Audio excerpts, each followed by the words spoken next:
Talk about low-budget flights, no food or movies? I'm out of here. I like running better. Welcome back, YouTube viewers, to another video. A few weeks ago, I got done watching Gravity Falls for the first time. This is a show I have watched a little bit of before, but that was years ago, and I never really just sat down and watched it, but after I did, I really, really loved it. So I thought, why don't I make a top 10 episodes video? Uh, so before I dive into the list, I'm just going to say that my next video will probably be I'm sure my next video will be a review of Sonic 3, but I haven't gotten a chance to see it. Won't get to see it till tomorrow, but I hope it lives up to my expectations. So anyway, without further ado, let's dive on into the list. Number 10, we have Season 1, Episode 6, Dipper versus Manliness. This is the first episode of the show that I gave a 10 out of 10. I really love this one. One, it's just really funny. This whole show is just really funny. It's a great example of the show's humor, but also I like I'm still able to teach a nice message, which it's everyone throughout the entire. It's not even just in this episode, but throughout the entire show, really. Everyone sees Dipper as kind of a loser, and he kind of feels that way about himself too. In this episode, it's about manliness. So everyone tells him he's a weak loser and how he's not manly and all that stuff, yada yada yada. And yeah, he's definitely not strong, and he's really depressed about it, considering how everyone keeps making fun of him. So he meets these Manotaur guys, voiced by Kevin Michael Richardson. Already get some points in my book for that. And they try to teach him the ways of being a man. And then, their last test for him is to kill this thing called the Multi-Bear, voiced by Alfred Molina. Just a quick joke. I saw this in the Gravity Falls bonus features that when they were telling Alfred Molina about it, they say, okay, so you're going to be voicing a bear that is made up of other bears, and he has a bear for a neck, and he said, look, just let me do it, okay? So yeah, and he finds out that this bear is really not mean at all. The Manotaurs just think he's some kind of loser because he likes this cheesy song, and yeah, it is honestly a pretty dumb song, but Dipper learns to stand up for himself, that being a man doesn't mean being some big, strong, alpha male guy. Well, it's definitely good to be big and strong. I would never say that you shouldn't. It's just that it shows that there's more to being tough is about being able to stand up for yourself and being able to tell others who are trying to push you down that you're able to push back.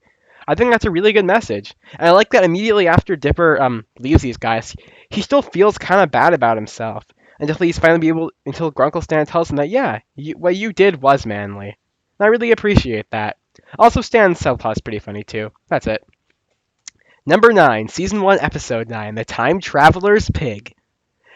This is just such a great episode. So Stan is opening this cheap fair, to make some money for the summer.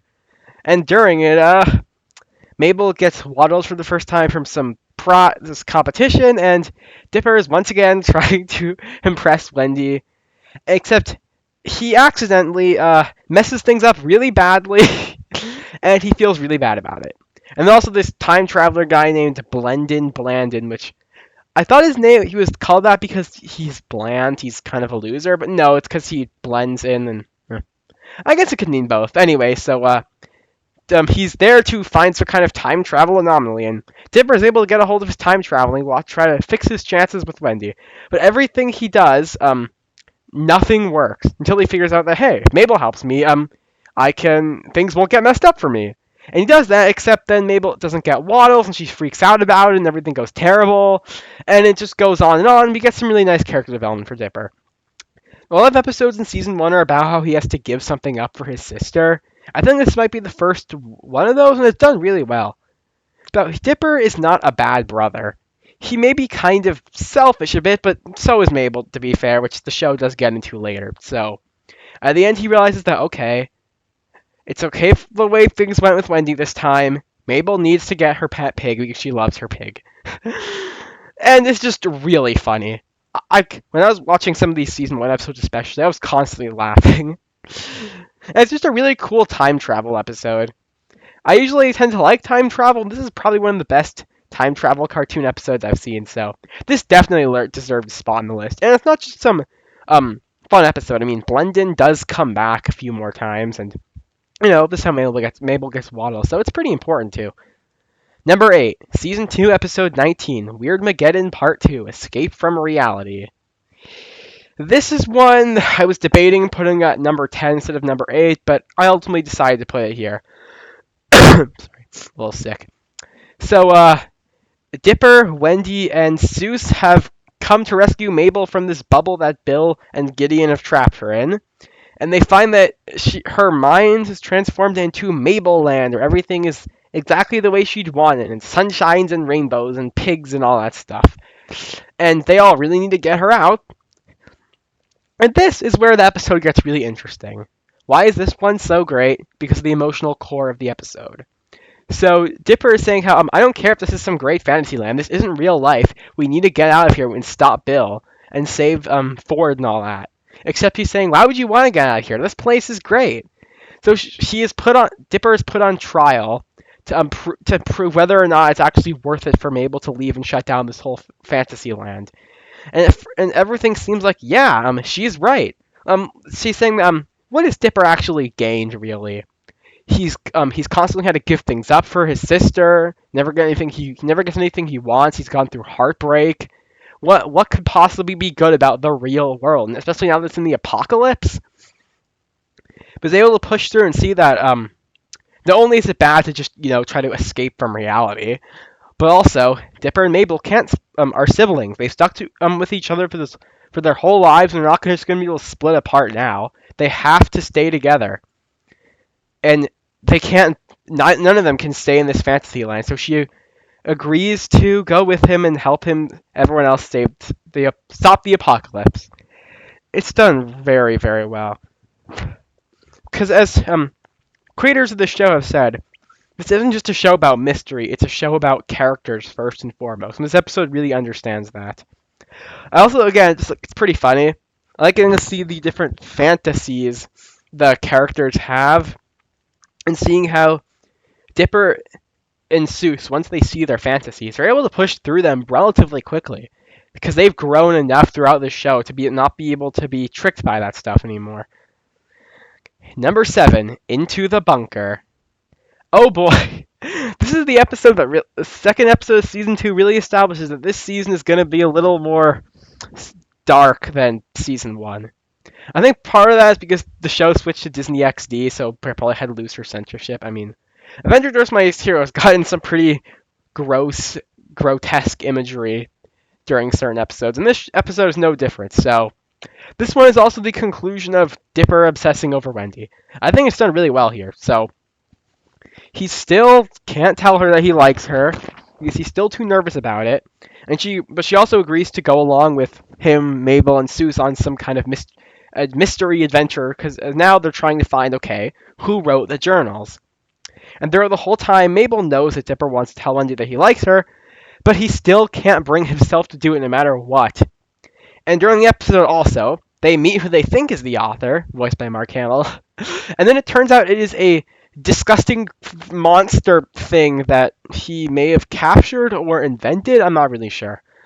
And it goes really far with some of the imagery. This thing is really gross and creepy and weird. And when it shapeshifts into Wendy, so Dipper can't tell which one, when he figures out which one is the real one, he throws an axe into the monster, and it dies or something. Yeah. But also, it's just, again, it's really well told. So, Dipper is finally able, once he thinks Wendy died, which, honestly, I gotta say, I actually thought she might have died during this moment, that he's able to tell her, I didn't get a chance to tell you that I'm in love with you and stuff. And then once the adventure's over, he just feels like a loser. He's saying, you probably think I'm some weirdo now. She says that she always kind of knew, and yeah, she's too old for him. But that doesn't mean they can't still be friends. Dipper shouldn't feel like he's some kind of idiot for ever liking her so much. Is this the way I thought this subplot would end? Yeah, but it still ends very well. I mean, how else could it have ended? It's just nice. And yeah, the episode's just really funny. I love getting all of Seuss's different lines throughout the show. It's just very good. 6. Season 2, Episode 18, Weird Mageddon, Part 1. The finale of the show begins here. So, boy, Bill has unleashed Weird Mageddon upon the world. Yeah, it's only limited to Gravity Falls because of something Ford did, so it can't. His terror can't spread across the rest of the world. But still, he's terrorizing everyone. It's basically the end of the world. Mabel's been trapped in some bubble. Stan, as well as a bunch of other people, have just locked themselves in the mystery shack, and so it's basically seemingly hopeless. Excuse me for a second. Could I just say this is the best end of the world scenario I've ever seen?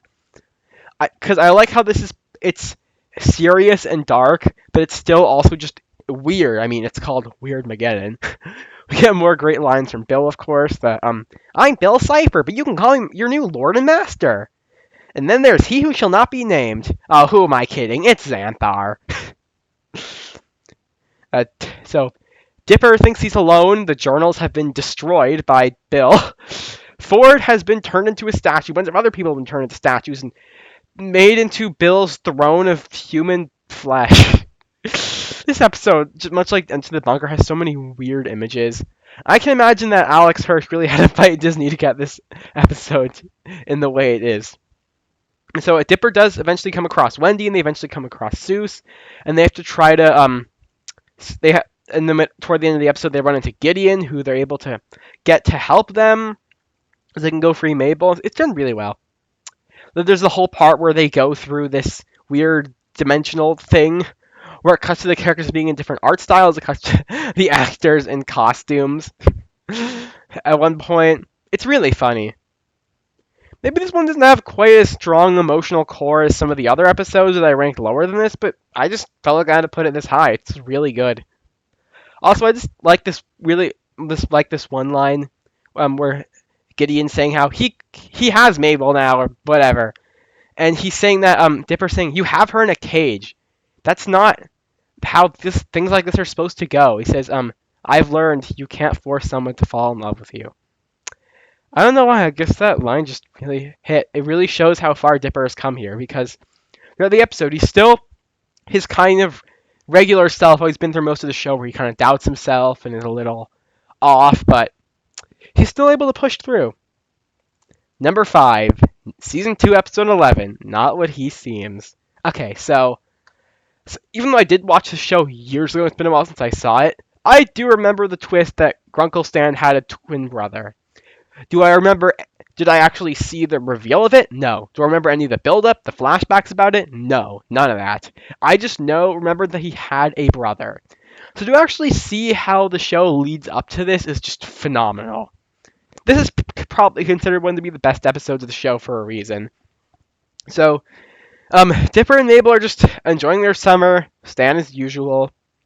We can see though that Stan is definitely worried about the machine that he's been keeping a secret from everyone else.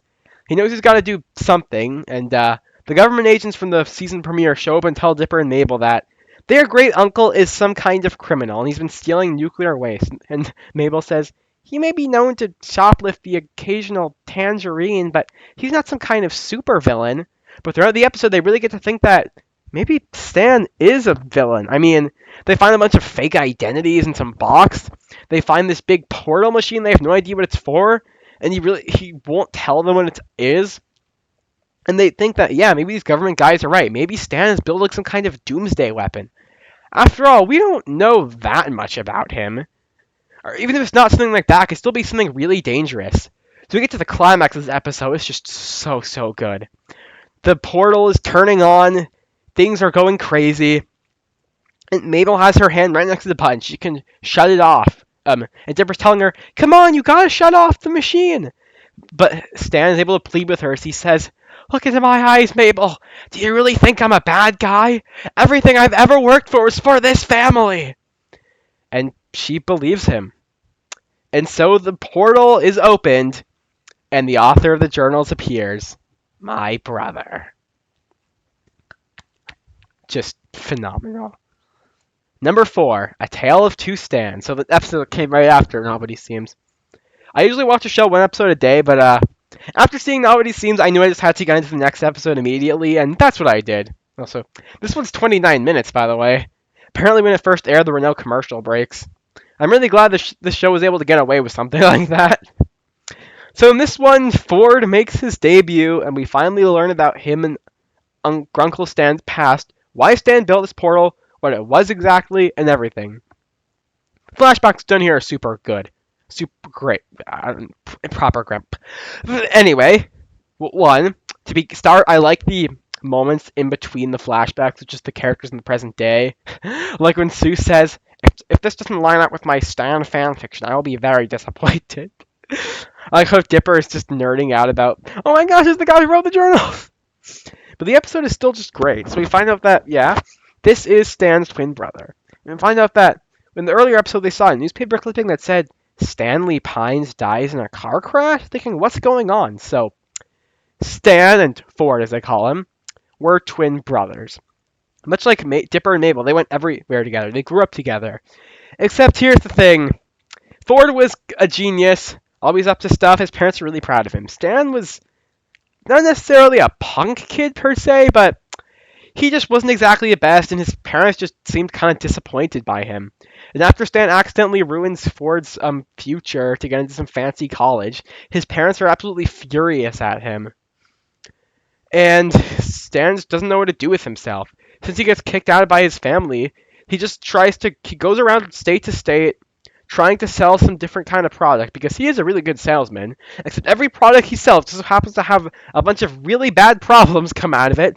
So he goes to another state and changes his identity. And eventually he finds Ford in this little shack he built in Gravity Falls. Because even though he didn't get into this best college, he still got a lot of money from the college he did go to from grants because he was still really smart. So he's been searching for anomalies across the United States. And he found that this little town in Oregon, Gravity Falls, has way more anomalies than anywhere else in the world. And Stan finds him building some kind of portal for something. And he says that, what, finally found you, my brother, after years and years? And you've been building some kind of crazy portal, hiding away some kind of recluse, and looking after strange monsters and writing stuff down about them in journals. And through their fight, Stan accidentally pushes Ford into the portal and he just disappears. Stan is, of course, really upset that he just lost his brother after not having seen him for years. And, okay, Stan's name was Stanley and Ford's name was Stanford. And once Stan runs out of food in the shack, he's been living in Ford's shack, he comes into town and everyone thinks, hey, you're that guy, Stanford Pines, right? From that little shack. And he says, yeah, that's me. So he fakes as Stanley, his real identity. He fakes his death, and then assumes the identity of his brother, which is why he's wearing glasses all the time because he doesn't actually need glasses. And he lies to his little sister, his relatives, everyone, this whole time. And he's been trying to fix Ford's portal so he can save his brother. Yeah, this one is just super engaging. It's basically just backstory, but it's really interesting backstory, and it's handled very well. I love this episode. It's one of those episodes that just really makes you think, I gotta see what happens next. Even though Not When He Seems obviously did that better, this still does that super well. Number 3, Dreamscaperers. At long last, the debut of Bill Cipher. I thought he'd show up in the season finale. Guess he showed up in the second to last episode of season 1, which, fair enough. So, throughout the season, Gideon has been trying to get a hold of the Mystery Shack for some reason. I mean, we don't really know much about Stan's secret yet, other than at the end of the first episode, Dipper has some narration saying, who knows what other secrets we'll find in Gravity Falls. And during that narration is Stan pulling out a vending machine, going to some strange entrance behind it. And that's all we ever see of that.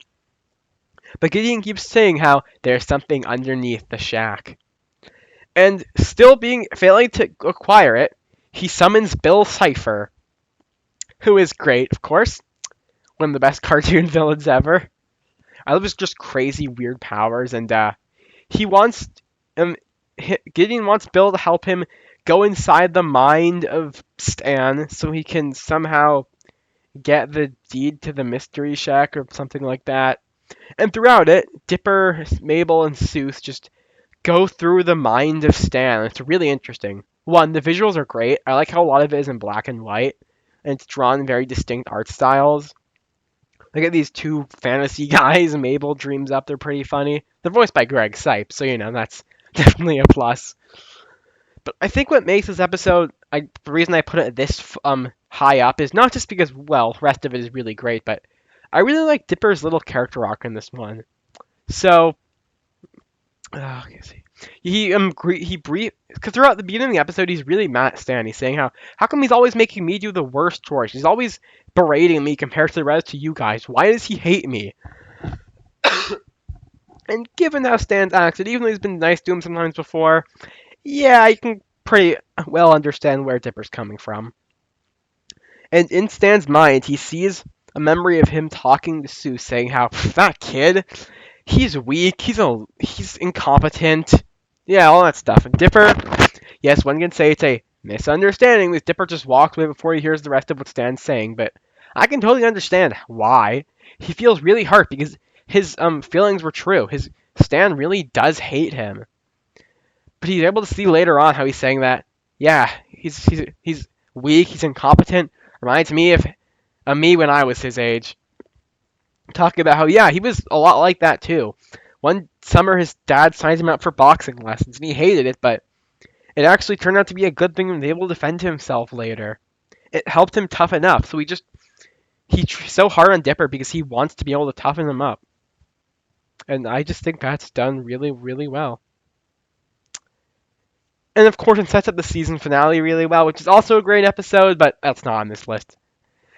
Number 2, Season 1, Episode 7, Double Dipper. I did not think this episode was going to be surpassed by any other one, but it's only at number 2. Anyway, though, this is just such a great episode. So, Dipper and Mabel find this printer thing that can clone people. And also, Stan is throwing this party to try to make some money, of course. And Dipper is sent to sit with Wendy at the ticket booth out front. And Dipper gets really self-conscious about this because he really wants to talk to her, duh. But he has absolutely no idea what to say. He has this whole list of how, in this complicated order of things he has to do to talk to her. And he thinks, though, hey, that cloning machine, I'll clone myself. The clone of me can just sit at the ticket booth or something, and I can go talk to her, and she left. And he ends up, and well, I love the joke about how he's talking to the first clone, and he says, hey, you're not going to turn on me like the clones in the movies, right? And he says, oh no, we both share the same thoughts. We're both super insecure about this. And if I was going to betray you, you'd know about it anyways. He says, oh yeah. So, things are going somewhat well for Dipper, actually. Because since he has all these clones doing stuff he should be doing, he's able to talk to Wendy, and even though he's not following his list, he's actually just able to talk to her. And he's thinking that maybe I don't need to listen to this list. I can just talk. Because earlier in the episode, Mabel tells him how you get in the way of yourself. You're always gotta do this, gotta do this. You can't just do something. You have to have 1,000 contingencies for everything. And of course, after he's actually pretty impressed by just being able to talk to Wendy, his clones all turn on him because they're saying, hey, you're not following the list. Maybe he's saying, well, guys, I don't need to. And they're saying, well, you do. Or maybe we should be the ones to take your place. And so they all fight him. They're all eventually destroyed, except for one. And he just sits on the roof of the Mystery Shack with the first of his clones, and he talks to him about how, maybe we shouldn't be going after Wendy. After all, she's, 4 years older than us. And maybe we just don't have a chance or anything. And yeah, Mabel's right. We do trip over ourselves. And then Dipper destroys the last of his clones, and he is just alone. Wow. Maybe wondering, okay, why did you put this episode so high up? For a few reasons. One, it's just probably the funniest episode of the entire show, in my opinion. I mean, it does introduce Candy and Grenda, who I do not really like, but they're not too bad here. Pacifica gets introduced here. I guess that's kind of important. But I just think this is easily my favorite rendition of the clone trope in cartoons. It's done super well here. But I also just found this episode to be very thoughtful, thinking that it just made me think, What would happen if you could talk to yourself? I don't mean talk to yourself in the mirror. I mean literally talk to another copy of you. How would that go? That just got me thinking a lot. I just think that this one is just definitely worth it. Being this high up on the list. It's everything I'd want from an episode of Gravity Falls. But of course, number one is the series finale, Weird Mageddon Part 3, Take Back the Falls. This one is 44 minutes, so I'm so glad they did that. I mean, if you watch it on Disney Plus, it's split into 2 episodes for some reason, but if you watch it on Hulu or DVD, it's 1 episode. That's how it aired. So I remember that I did actually watch this when it aired. I just remembered nothing about it other than Bill Cipher singing, "We'll meet again, don't know where, don't know when." I don't know why I remember just that and nothing else, but well, also I kind of remember how Bill was defeated, sort of, but not really. Yeah, whatever. So yeah, Dipper, Mabel, Seuss, and Wendy find everyone else gathered in the Mystery Shack. They're trying to hide from Weird Mageddon, and they want to make this whole. They turn the Mystery Shack into this huge robot with all sorts of stuff as all the characters gather together for their final stand against Bill Cipher. And Bill's also getting really mad because he finds out that he can't spread Weird Mageddon. Something is blocking it, and only Ford knows. So he unfreezes Ford, but Ford won't tell him. He says, "The only way you can find out is if you enter my mind." But Bill can't enter anyone's mind unless he shakes his hand, and Ford is not doing it. So Bill decides to torture him. And yeah, that's basically this how this episode begins and how it really gets into the whole action of everything. So yeah, first the action in this episode is just awesome.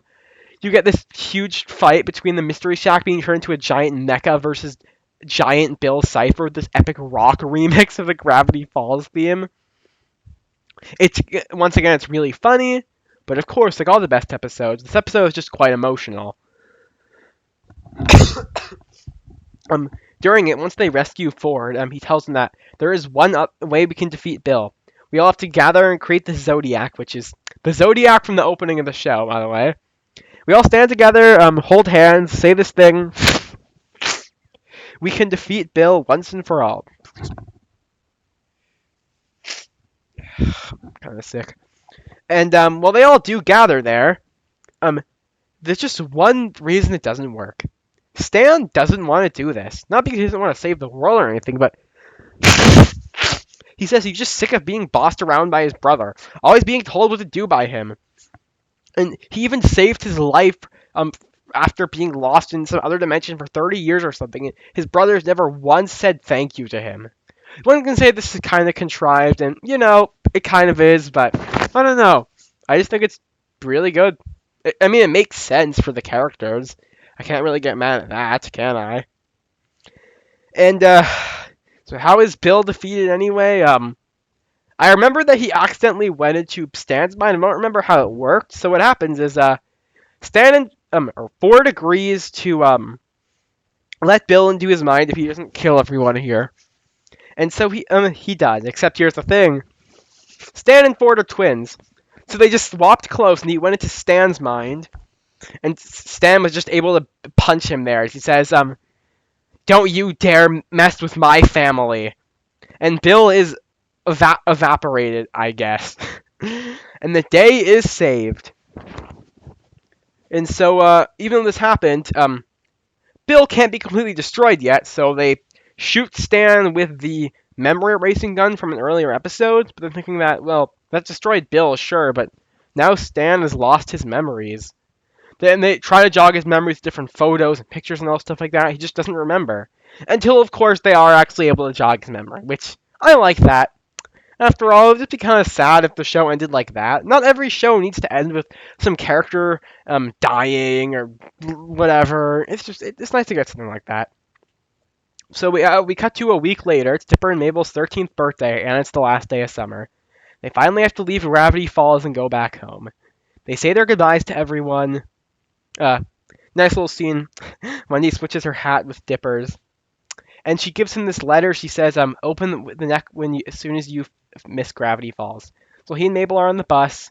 He opens it up, and it's this little note that says, "See you next summer," with the names of a ton of different characters they all wrote on it. We get a final monologue from Dipper, as the bus leaves Gravity Falls, he talks about how if you've ever taken a trip down the Pacific Northwest, you've probably seen a sign for a small town called Gravity Falls. It's not on any map, and some people say it's just a myth, but it's real, and it's out there. You just gotta go searching for it. Get a little bit of that. We get to see Stan and Ford going out on an adventure together, just like they promised they would when they were kids. And that is how the show ends. Well, I mean, aside from the statue of Bill Cipher in the credits, which they built an entire international elaborate treasure hunt around, but the show is over. This is a great episode. Best series finale I've ever seen. Granted, a lot of shows don't even get the finale they were intended to, but even still, I just really love this finale. It's a great episode, too. I always like those cartoons that end with a bunch of characters teaming up to fight some great evil or whatever. That's how a regular show ends. That's how Ninjago ends. It was not done that well, but that's still what happens. I guess that's kind of how Transformers Prime ends, sort of. Whatever. Yeah. Oh, that's how the 2012 Ninja Turtles ends. So that's all I gotta say about this episode. In conclusion, I really enjoyed making this video. So you can tell I really like this show, and I'm glad I finally got to talk about it. I am also looking forward, of course, to seeing Sonic 3 and getting to do a review of that. That should be fun. But that is my video for today. Comment down below what you thought. I hope you all enjoyed. And just remember, there's mystery everywhere you go. You just gotta go find it.